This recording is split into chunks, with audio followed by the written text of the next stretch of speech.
नमस्कार. मी अभिराम भडकमकर.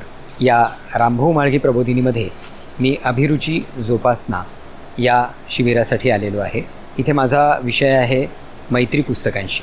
रामभाऊ म्हाळगी प्रबोधिनी ही एक अत्यंत महत्त्वाची संस्था जी खऱ्या अर्थाने वेगवेगळ्या विषयांवरती तरुणांना आणि एकूणच सर्व क्षेत्रातल्या लोकांना वेगवेगळ्या विषयांचं महत्त्व पटवून देणं आणि त्या विषयाच्या संदर्भामध्ये या ठिकाणी चर्चा व्हाव्या, विचारांचं आदानप्रदान व्हावं अशा पद्धतीनं काम करणारी संस्था आहे. या संस्थेमध्ये मला यायला मिळालं, इथे बोलायची संधी मिळाली. हा माझ्या दृष्टीने एक वेगळा अनुभव होता, कारण इथे येणारे जे लोक होते ते वाचणारे आहेत, ते विचार करणारे आहेत आणि त्यांच्याशी आपले अनुभव वाटून घेणं, त्यांच्याशी बोलणं हा एक अत्यंत आनंददायी असा भाग होता. आपणही जेव्हा संधी मिळेल तेव्हा रामभाऊ म्हाळगी प्रबोधिनीमध्ये या आणि या वैचारिक आनंदाचा लाभ घ्या. धन्यवाद.